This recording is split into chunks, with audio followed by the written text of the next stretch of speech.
I'm sorry I haven't posted one of these in a while, but last 2 weekends ago was Easter. Maybe it was last weekend. I don't know. Time just ebbs and flows like a river. I don't really keep track of it too much.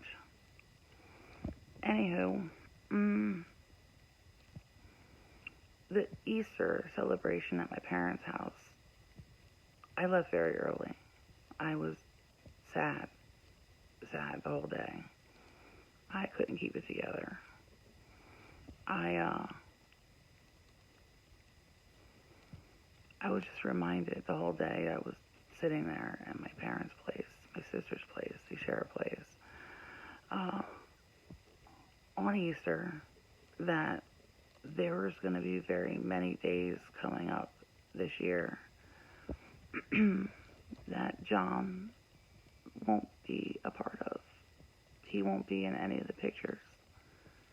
He won't be by my side or fixing me a plate.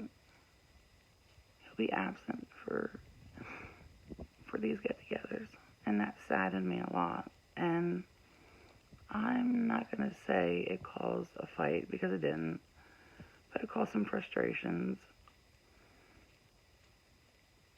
I knew it would happen. I told Olivia it was going to happen. We are grieving a lot. Every day we cry. And I told her during this grief process, at least I told her this in the beginning, people are going to be very supportive, very loving, very caring, very giving. But then after a while, and this is true for, I think, all grieving people, the main griever, the people who were closest to the one who died, we're going to continue to grieve erroneously. We're going to just grieve and grieve and grieve while others are going to want to move on. And there's nothing wrong with that. That's how life is. Life moves on. And we've hit that wall. Not with everybody, but with mostly everyone. People are moving on, while me and Olivia seem to be stuck in this black, empty void.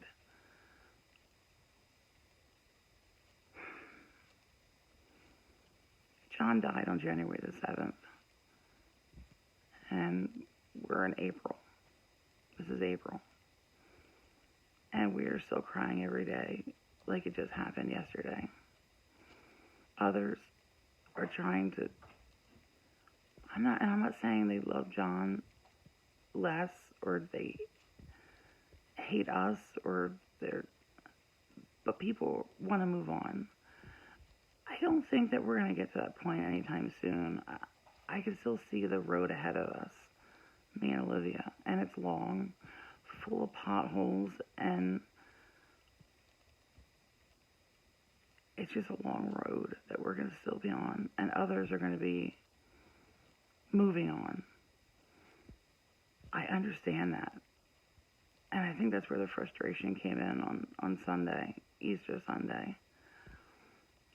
I felt like crap, because it just reminded me of all the holidays coming up, all the birthdays and anniversaries coming up that John won't be a part of, because he's gone. I've always been someone who could fix things. I'm stubborn. I'm a very stubborn person. I could spend hours on the phone on hold just to get the answer I want. I've accomplished many things in my life because of my stubbornness, my relentlessness to make things happen. And this is one thing that hours on a phone won't help. John being gone won't be fixed, because he's always going to be gone. And there's no bringing him back. And it hits me every day that I can't fix this problem. The only thing I can do is cry. And that's all I've been doing, is crying. I am severely dehydrated from all the crying I've been doing. As I sit here and make this video now, I feel like I need some water. Anyway, so that's what's going on right now. We hit that wall with everybody, just about. Not everyone, but just about everyone. As those who were closest with John, me and Olivia, we were closest with John. We still are crying every day, and we are still thinking about him every day, and we are still grieving every day, and others are moving on.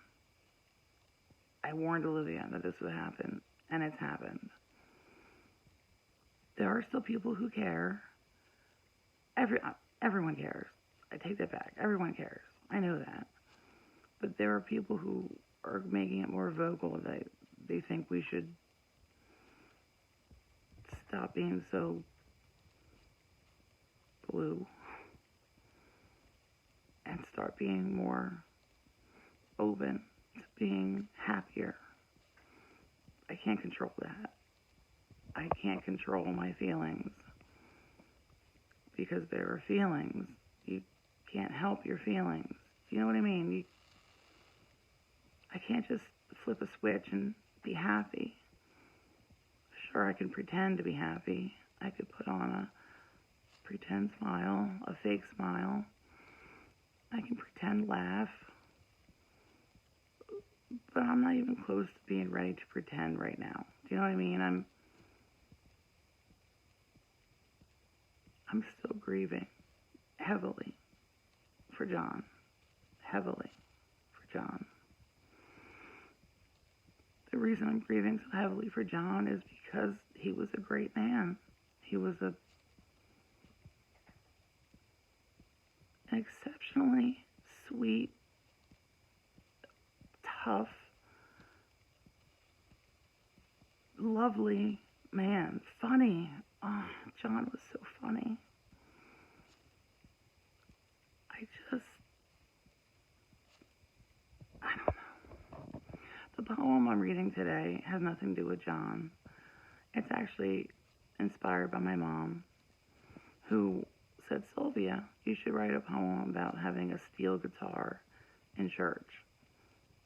I guess she doesn't see many steel guitars at church. She must see the organ, the piano, the regular Western guitar, and imagine a steel guitar playing. But I wrote a poem. It's called The Art of Stealing in Church. She thinks Marty Stuart should take these lyrics and make a hit song out of it. If you're listening, Marty Stuart, I wrote this poem, and I did think of you. I met you once, and you were a tremendously nice man. I have all the pictures. I have your autograph. And my mom still watches you on TV. And this is the poem that I wrote that my mom thinks Marty Stuart would love and should make music out of. I had the lyrics. Anyway, The Art of Stealing in Church.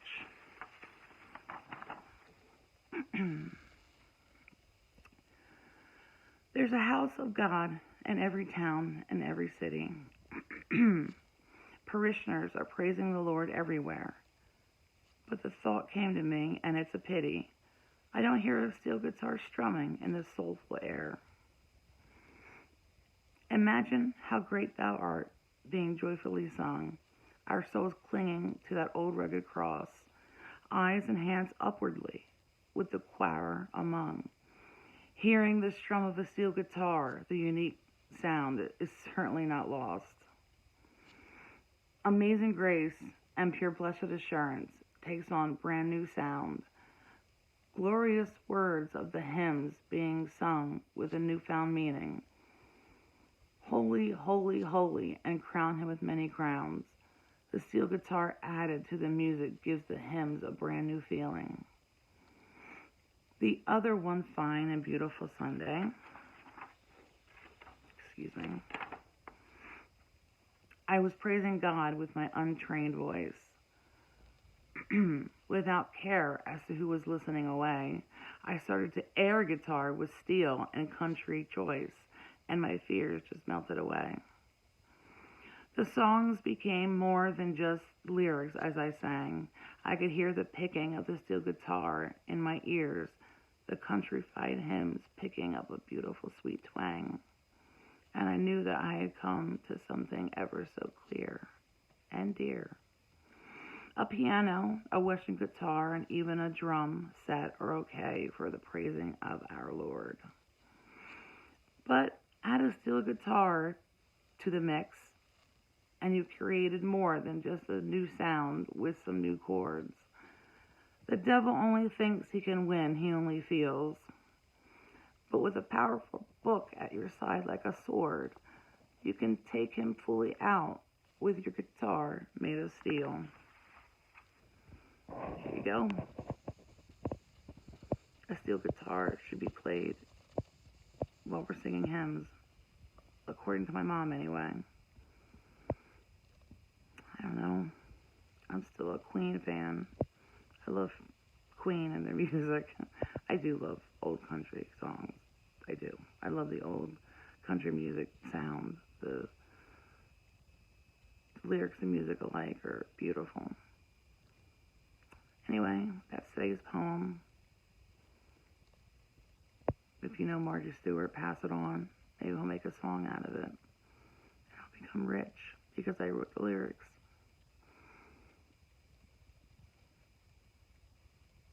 Thanks for